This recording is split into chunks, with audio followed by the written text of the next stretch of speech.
Forced to marry a poor man in her sister's place, the newlywed wife timidly asked for 50 euros for groceries. Her husband silently transferred 1 million euros. The next day, her sister was floored. I opened my eyes to a stark white ceiling, stained with a few yellowed patches. A sense of emptiness and a dull ache spread from head to toe. I shifted slightly, and the small bed creaked, a sad welcome to my whirlwind marriage. Last night was my wedding, though calling it that feels like an overstatement. It was just a small, modest gathering held right here in this rented flat. The cramped, 30 square meter apartment was tucked away deep in a damp, winding alleyway. Liam said this was his home, where he'd used his meager savings to host the small reception. Despite preparing myself, the sight of it all made my heart sink. I closed my eyes, trying to block out the whispers, the pitying glances, and the mocking words from relatives on both sides yesterday. Good heavens, look at Clara, really marrying a poor man? Sophie is so lucky. She gets the rich suitor, and her sister is pushed forward to deal with the poor one. This flat is smaller than our kitchen. Clara's fate is truly a hard one. No matter how I tried to ignore them, the words stung like needles in my mind. My relatives, who always prided themselves on their wealth and status, didn't hold back their scorn. They were right. I am Clara, the older sister forced to marry Liam, a man they all believed to be destitute, in place of my sister Sophie. I reached for the worn-out wallet on the bedside table. Unzipping it, I carefully checked inside. All I had left was a single 50-euro note. Tears welled up in my eyes. My mother had taken everything, all the wedding gift money and the personal savings I had scraped together over years of working part-time jobs. I clearly remember my mother coming into my room last night before I was pushed into the car. I'm holding on to this wedding money. You've married a poor man. You don't need a lot of cash. I'll keep it for Sophie's future. Mother, I need something for myself and for grandmother's medicine, I pleaded. What do you need it for? Liam will take care of you. I'll handle grandmother's medicine. Just be a good girl and listen. Her sentence was unfinished, but her icy glare and the way she gripped grandmother's box of specialized medication silenced me. My grandmother was my greatest weakness. It was only for her that I agreed to be this pawn. This 50 euros, hidden in a small compartment of my wallet, was my last breath of hope. I sighed, looking around the room. It was small and old, yes, but it was a new, albeit bitter, beginning. I didn't need a wealthy husband. I just wanted a peaceful life, free from the exploitation and torment of my own family. I told myself I had sold myself to pay off the 40,000 euro student debt my parents constantly held over my head. Now, I was free of it. I stood up, adjusting my old nightgown. My stomach rumbled. The small fridge in the corner was empty except for a few bottles of water. Liam was still asleep, likely exhausted from the previous night. The morning sun streamed through the window. It was time to face reality. My new life started with this 50-euro note. I went into the tiny kitchen. I remembered we were supposed to have a small brunch to thank the few friends who came to the wedding. The fridge was depressingly empty. I checked my bank account on my phone. The balance was as meager as it was before the wedding. My mother had taken all my cash. 50 euros wouldn't be enough for a decent meal. My heart felt heavy. To have to ask my husband for money on the first morning felt humiliating. I heard the shower running. Liam was awake. I took a deep breath, steeling myself. When he came out, wearing a simple white t-shirt, his hair still damp, he looked as gentle as ever. "You're up? Why not sleep in a bit?" he asked with a soft smile. "I got up to see about breakfast," I said, trying to sound casual, "and we need to prepare that thank you brunch for your friends today." He nodded, opening and closing the empty fridge. "Ah, right. I forgot. I haven't been shopping." He looked apologetic. I need to talk to you about something," I stammered. He sat down, looking at me intently. "What is it?" "My mother. She took all the wedding money and my savings. All I have is 50 euros. It's not enough to buy groceries for the brunch. Could I borrow some money?" I'll keep track of everything and pay you back once I start working." The words came out in a rush, and I looked down, ashamed. Liam was silent for a moment. Then he sighed softly. "Why talk about borrowing and paying back? What's mine is yours, Clara. And as your husband, it's my failure that my new wife has to worry about money for groceries." I looked up, his words a small comfort. He went into the bedroom and returned not with a few notes, but with a thick wad of 500 euro bills. He placed it on the table. "Here," he said calmly. "That's 5,000 euros in cash. Take it. Buy whatever you want today, for our friends or for the house." I stared at the money, wide-eyed. 5,000 euros? How could a supposedly poor man produce that so easily? "Liam, where did you get this?" I stammered. He just smiled. "It's from some savings, and a small business deal just came through. Don't worry about it." He then took out his phone. "Give me your bank account number, in case you run out of cash." I recited the number numbly. A few taps later, he said, "Done." A notification popped up on my phone. My hands trembled as I opened it. Credit, plus 1 million euros. Current balance, 1 million euros and 50 cents. My head spun. 1 million euros. Liam had just transferred 1 million euros into my account. My phone slipped from my trembling hands and clattered to the floor. 1 million? "Liam, what is going on? You're not." He picked up the phone and placed it back in my hand, his gaze steady. "That's for your daily expenses. I know you've worked hard, so I wanted you to have some security. If it's not enough, just let me know." Without another word of explanation, he grabbed an old jacket and his keys. "I have to go out for a bit. Use the money freely. Buy us some nice things, good food. My friends will be over later, just keep it simple." He left, the sound of his old scooter fading away. I stared at the cash on the table and the 7-figure balance on my phone. My family believed Liam was poor. My parents forced me to marry him to save face. But could a poor man casually transfer 1 million euros for daily expenses? The shock was greater than any humiliation I had ever endured. Who was Liam, really? The initial shock gave way to a dawning realization as I pieced everything together. I remembered the conversation I'd overheard the night before the wedding. Sophie had the nerve to run off. My mother had shrieked. "I told you, poor or not, this was an arrangement between the families since they were children." "Liam came back," my father had said, sighing. "He said he wanted to start a small business here. He rented that shabby flat to host the wedding. It's obvious he was testing us, pretending to be poor to see how we'd react." "Testing what? He's just a low-level employee. He is poor," my mother had snapped. The two families had been close friends, and it had long been decided that Sophie and Liam would marry. Liam's family had moved away and become very successful, but then Liam returned, acting like a man of no means. Sophie, who craved luxury, refused to marry a man with an old scooter and a rundown flat. She had run off, leaving a note. "I won't marry a poor man. You deal with it." And their solution was me, Clara, the quiet older sister, always working to support herself, always in Sophie's shadow. My parents, believing Liam's act, had pushed me forward to save their reputation and secure the alliance. Now, with 1 million euros in my account, the truth seemed horrifyingly clear. My parents had fallen for a charade. Liam wasn't poor at all. The small flat, the old scooter, it was all a test. A test my family had spectacularly failed. This rented flat suddenly felt like a stage. Who was Liam? And how wealthy was he that 1 million euros was just pocket money? The pain of my family's betrayal was still sharp, but now it was mixed with a bewildering new reality. They had used my grandmother's health and a fabricated student debt to force my hand. "We paid 40,000 euros for your education," my father had said. "Marrying him is how you repay us." My mother had threatened to withhold my grandmother's life-saving medication. I had agreed to pay off my supposed debt and, most importantly, to protect my grandmother. But now, everything had changed. I no longer had to worry about that debt. Liam wasn't a burden.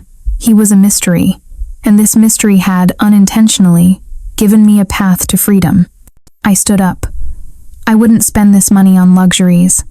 I would use the 5,000 euros to prepare the meal and start uncovering who my husband really was.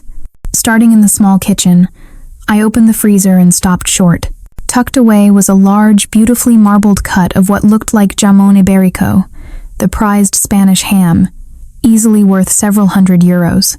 The kind of thing you'd only find in a gourmet deli or the home of someone very wealthy. A man who drove an old scooter had this in his freezer? The contradiction was so stark I had to laugh. Liam could fake being poor, but he'd forgotten to clear out his gourmet stash. Next, I moved to the bedroom. Everything looked simple and worn, fitting the persona he'd crafted. But in the pocket of the old jacket he wore often, I found a small, soft velvet pouch. Inside was a receipt from a high-end jeweler. It read, Patek Philippe Calatrava. The price, 100,000 euros. 100,000 euros for a watch. I pictured the cheap digital watch he always wore on his wrist. The receipt was real, paid in full. Where was this watch, and why did my poor husband buy it? The evidence kept mounting. In the living room, on the table, were two plain white ceramic mugs. As I picked one up to wash it, it slipped and shattered on the floor. Annoyed with myself, I bent down to clean up the mess and noticed a tiny, elegant logo etched into a remaining piece of the base. L'Objet. A quick search on my phone left me breathless. It was a luxury porcelain brand from Portugal. A single mug cost 500 euros. I had just broken a 500 euro mug that I'd mistaken for cheap tableware. In a drawer, I found a gold-plated VIP card for the Apex Corporation, a massive multi-billion euro tech and real estate conglomerate known throughout Europe. No small-time businessman would have a VIP card for a corporation of that stature. Tucked away in the back of the wardrobe was an expensive, tailored suit, still in its garment bag, worth thousands. Every clue, the gourmet ham, the 100,000 euro watch receipt, the 500 euro mug, the VIP card, all pointed to one conclusion. Liam was incredibly wealthy, possibly a key figure at the Apex Corporation. Later that day, Liam's friends arrived. They were all dressed simply and acted just as you'd expect friends of a modest man to act. They were either very good actors, or they too were unaware of his true identity. That evening, after they left, I decided I had to confront him. Liam, I began, trying to keep my voice steady. Is there anything you want to tell me? About what? He asked, looking up from the old television. The money? I told you, that's for you. It's not just the money, I said, my voice gaining strength. It's the jamón ibérico in the freezer, the receipt for a 100,000 euro Patek Philippe watch, the 500 euro L'Objet mug I accidentally broke, and the Apex Corporation VIP card in your drawer. He was silent for a moment, but showed no sign of panic. His calmness was unsettling. He simply smiled, a mysterious glint in his eye. You've been thorough, haven't you? There's an explanation for all of that. Then explain, I challenged. The ham was a gift from a friend in the import business. The watch, I bought it for a client who couldn't make the purchase himself. The VIP card was a thank you gift for consulting on a small project. And the mug, well, that was a gift from a partner. I had no idea it was so expensive. His explanations were vague, always circling back to small business or helping friends. They weren't convincing, yet he delivered them with such sincerity. I knew he wasn't telling me the whole truth, but I couldn't force it out of him. I won't push you, I sighed, but I hope one day you'll tell me who you really are. I'm your wife. I deserve to know the truth. He stood up and pulled me into a gentle hug. I'm sorry, Clara. I know this is confusing, but please trust me. I'm not a bad person. For now, can you just see me as Liam, your husband, who is trying to build a life for us? I said nothing, simply accepting his embrace. My marriage was more complex than any novel I had ever read. A few days later, the doorbell rang incessantly. It was Sophie, impeccably dressed and made up, a look of utter disdain on her face. Clara? Good grief, what a hovel. Your Liam really is poor. I didn't think it was possible to be this poor. What are you doing here? I asked coldly. Just visiting my dear sister. Seeing you here makes me feel so lucky I escaped. Thanks to you, I'm not the one stuck in a poorhouse. She flaunted a brand new designer handbag. See this? My new boyfriend Alex bought it for me. He's a real businessman, not like some people. My anger flared. That bag, I said, my voice low. Whose money did you use to buy it? Was part of it grandmother's medicine money? Do you feel no shame? Her face contorted with rage. What are you talking about? That money was a gift from mother. That old woman is going to die soon anyway. Why does she need expensive medicine? She angrily swept a plate of fruit off the table, and it shattered on the floor. That was the last straw. I was no longer the weak girl my family could exploit. I had €1,000,000 in my bank account, and, more importantly, a husband who, despite his secrets, was on my side. Sophie, I said, stepping toward her, my eyes locked on hers. This is my home. Get out, now. She looked stunned. It was the first time I had ever stood up to her. You're kicking me out? Yes. And don't come back until you learn to respect me and our grandmother. Leave. Humiliated, she stormed out, muttering curses. I slammed the door behind her, my hands shaking with adrenaline. But I felt a sense of relief. This marriage had given me the courage to defend myself. As expected, my mother called moments later, screaming into the phone. How dare you throw your sister out? Just because you're married, you think you're some queen? Mother, I said calmly. I am no longer someone Sophie can insult whenever she pleases. She destroyed property and insulted grandmother. I did the right thing. I hung up. An hour later, there was another knock. This time, it was a stern-looking, elegantly dressed middle-aged woman. You're Clara? Liam's wife? She asked icily. Yes, and you are? I'm Liam's aunt. I heard Sophie broke the engagement, and you took her place. I'm here to see what kind of new daughter-in-law we have. Liam had never mentioned an aunt. I sensed this was another part of his test.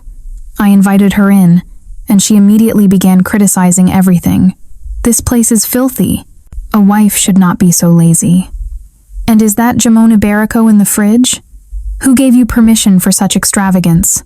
You must learn to save your husband's hard-earned money. She laid out a series of harsh rules. I was to wake at 5 a.m. to cook for Liam. I was forbidden from buying new clothes, and I had to present her with a detailed expense report every week. It was clear she was testing my endurance and humility. I bowed my head. I'm sorry, Aunt. I will do better. As she continued her tirade, I discreetly placed my old, basic mobile phone, the one without the banking app and the €1,000,000 text on the table, hidden under a cloth, and started a voice recording. I collected my evidence. When Liam came home that evening, I told him everything. His expression hardened. I'm so sorry, Clara, he said, holding me close. You've endured so much. You don't have to listen to a word she says. I'll deal with her. Later, I overheard him on the phone, his voice low but filled with authority. Yes, the €1 billion project is finalized. We need to accelerate the timeline for the new metropolitan development. Our competitor is trying to spread rumors. I want absolute security. A €1 billion project? When he was in the shower, I slipped into the small room he used as an office. On his desk was a file stamped in red. Project proposal. Enfu Metropolitan Development. Projected budget, €2 billion. Project lead, Liam. And in the corner, the familiar Phoenix logo of the Apex Corporation, €2 billion. Liam wasn't just an employee, he was leading a €2 billion project. The theory that he was the chairman of Apex suddenly seemed very plausible. I quickly took photos of the documents with my phone before putting everything back exactly as I had found it. The next morning, Liam left a gift for me on the bed. It was a stunning, custom-made teal silk dress. It was understated, with no flashy logos, but the quality of the fabric and the perfect tailoring spoke of its immense value. He was always trying to hide his wealth with old things, yet he couldn't help but spoil me with expensive gifts. As I put the dress box away, I noticed he'd left his old jacket on a chair. A corner of an ID card was sticking out of the pocket. I pulled it out. Just as I suspected. Apex Corporation. Name: Liam O'Connell. Title: Chairman. Just then, his phone, which he'd left behind, rang. He rushed back in to get it. "Sorry, forgot my phone. There's a crisis at the office." "A crisis at your small business?" I asked, feigning innocence. He gave a weak smile and hurried out. I now had the truth in my hands, and I would wait for the right moment to use it. Just as I was admiring myself in the new dress, there was a furious pounding on the door. It was my parents, their faces a mask of greed and anger. "What do you think you're doing, dressing up like that?" my mother sneered. "You married a poor man, what's there to be happy about?" "You are our daughter," my father said, his tone grave. "We raised you, we educated you. Now that you're married, you have a responsibility to this family." "My responsibility was fulfilled when I took Sophie's place," I retorted. "The €40,000 debt is paid." My mother scoffed. "We want €250,000. For raising you." "250,000? I was stunned. "Yes," she said brazenly. "For your upbringing, we'll use it to help Sophie. She needs to keep up appearances for her wealthy boyfriend." Their audacity was breathtaking. "I won't give you a single cent," I said, my voice shaking with rage. My mother flew into a rage, grabbing a vase and smashing it on the floor. "How dare you defy me? You think marriage is your escape? If you don't give us the money, I'll go to Liam's company and tell everyone you're the daughter who was forced into marriage." They started wrecking the small apartment. Just as I felt helpless, the door swung open. Liam stood there, his face cold with a fury I had never seen before. "What are you two doing in my home?" he asked, his voice low and dangerous. My mother immediately started her act. "Liam, you have to control your wife. She's ungrateful. She refuses to give us money for her upbringing." "Upbringing?" Liam scoffed. He took out his phone and showed me a series of screenshots. "Clara, look at this. It was bank records and receipts.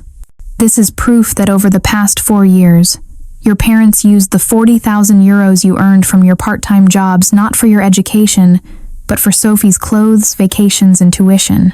Tears streamed down my face.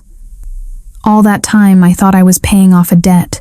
I had been deceived, forcing Clara into this marriage, stealing her wedding gifts, and now demanding €250,000. Liam continued, his voice like steel. "This all constitutes fraud and emotional abuse. I have all the evidence. If you ever set foot in this house or bother Clara again, I will forward all of this to the police. And believe me, I have the resources to do it." My parents, who always cowered before authority, backed away in fear and shame. My father dragged my mother out of the house. Liam slammed the door and held me tight. "I'm so sorry. You don't owe them anything, Clara."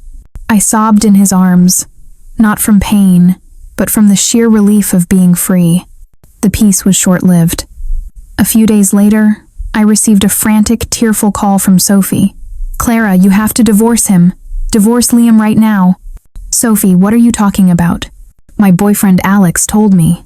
Liam is bankrupt. He's €500 million in debt. The Apex Corporation is about to collapse. If you stay with him, you'll be responsible for his debts." I hung up and checked the family group chat. It was in chaos, filled with fake news articles and rumors about Apex's bankruptcy and Liam's massive debt, all accompanied by cruel comments mocking me. "See? I told you she was bad luck. Sophie was smart to run. Now the fool Clara is stuck with his debt." I knew this was a coordinated attack. Liam, the chairman of a multi-billion-euro corporation leading a €2 billion project, couldn't be bankrupt. The speed at which this news spread through my family, combined with Sophie's call, pointed to a larger conspiracy. Someone was trying to force me to divorce him. It had to be the competitor Liam had mentioned. Liam came home as soon as I called. I showed him the messages. His face was grim. "I knew this would happen," he said. "It's a corporate sabotage attempt, isn't it?" I stated. "I know you're the chairman of Apex." He looked at me, a flicker of surprise in his eyes. and then nodded. You're much smarter than I gave you credit for. Yes, I pretended to be poor to find a wife who loved me, not my money. You, Clara, even though you were forced into this, you passed the test. I'm sorry I deceived you. Who's behind this? I asked, brushing aside the apology. A rival named Marcus, Liam explained. He's desperate to get his hands on the Anfu project. He's spreading these rumors to shake investor confidence, hoping to force my hand. Forcing you to divorce me would be a personal blow to my reputation. And Sophie is working with him. He's using her greed, promising her money or status in exchange for her help in pressuring you. So the wealthy Alex is one of his men, I concluded. Exactly. Now, it's time for us to fight back. He looked at me with trust in his eyes. Clara, you are my wife, and you are brilliant. I've left some key documents in my office. I want you to find the evidence we need to counterattack. I trust you can do this. This was not just a challenge, it was a sign of immense respect. I was no longer a passive victim. I was his partner. In his office, I found a confidential file on Marcus. Inside were details of his shady dealings, including bank transfer records showing a €100,000 payment to Sophie, noted as project cooperation fee. I found contracts with black hat PR firms hired to spread the bankruptcy rumors and evidence of Marcus's attempts to hack into Apex's servers to steal trade secrets about the Anfu project. I photographed everything. Just then, Liam's assistant, Mark, called. Clara, Mr. O'Connell asked me to tell you we've identified Alex. His real name is Alex, and he's an intern at Marcus's company. He was sent to deceive your sister. The picture was complete. I had all the evidence I needed. That evening, I showed Liam what I had found. You did it, he said, pulling me into a hug. You didn't run. You didn't give in to the pressure. You are the wife I was searching for. So what's the plan, Mr. Chairman? I asked with a small smile. We counterattack, he said. I've arranged a small family gathering this weekend. We'll invite everyone, all the relatives who mocked you. That is where we will reveal the final card. The day of the party arrived. It was held at a lavish restaurant. My relatives looked at me with pity, while Sophie and Marcus stood in a corner, whispering confidently. You should be smart and divorce him, Clara. My mother hissed at me. Marcus then took the floor, raising his glass. I'm here as a friend of the family, he began with false sincerity. I've heard the unfortunate news about Apex Corporation. I truly advise Liam to settle his debts and not drag his wife and family down with him. He owes over $500 million, Sophie added, feigning distress. I told Clara to leave him, but she wouldn't listen. The room erupted in gossip. As Liam started to step forward, I held his arm. My turn. I walked to the front and took the microphone. Thank you all for coming. I have a few things I'd like to share to clear up some recent rumors. I plugged a USB stick into the projector. The first image filled the screen, the €100,000 bank transfer from Marcus to Sophie. The room went silent. The second, the contracts with the PR firms. The third, the real identity of Alex, the intern. I turned to my sister. Sophie, your wealthy boyfriend was an intern hired to manipulate you. You sold not only your conscience, but also your dignity for a lie. Sophie collapsed into a chair, speechless. Marcus tried to flee, but two plainclothes police officers, arranged by Liam, blocked his exit. Liam then stepped forward. He placed his golden chairman's ID card on the table. I am Liam O'Connell, chairman of the Apex Corporation. My company is not bankrupt. In fact, we just signed a new €2.5 billion international contract. The legal team from Apex entered. Mr. Chairman, we are officially filing a lawsuit against Marcus for defamation, corporate sabotage, and theft of trade secrets. Marcus was escorted away by the police. Sophie sobbed, pleading with me. Clara, save me! I was tricked! You made your choice, Sophie, I said, feeling nothing. She was also taken away for questioning as an accomplice. My parents stood frozen, their world of greed and deceit shattered. Liam smiled at me. You protected the man you love, Clara, and you protected yourself. I smiled back. Finally, I was free. 6 months later, my life was transformed. My grandmother, now healthy and living with us, adored Liam. We had moved into a beautiful villa, and I had opened my own high-fashion boutique, funded by Liam. A modern woman should be independent, he had said. My business thrived, and I was earning more than I ever imagined. One evening, Liam knelt before me. Our marriage began with a deception, he said softly, but it has ended in truth, trust, and love. You are the only woman who didn't leave me when I was poor, and the bravest wife who stood up to protect me. Will you be my wife for life, not just on paper? He opened a ring box. Inside was not a large diamond, but a simple silver band with our initials engraved on it. Set in the center was a small green jade chip. I know you don't like extravagance, he explained. Remember the good luck charm your grandmother gave you? The one that broke during the fight with your parents? I found the jade chip.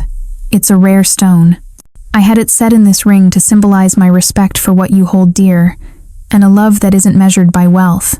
Tears of joy streamed down my face. The ring was more precious than any diamond. Yes, I whispered. I will. He slipped the ring on my finger. It was a perfect fit. I was no longer Sophie's replacement. I was Clara, a successful businesswoman, a cherished partner, and a free woman. My life, at last, was truly my own. Thank you for listening. We'll see you in the next video.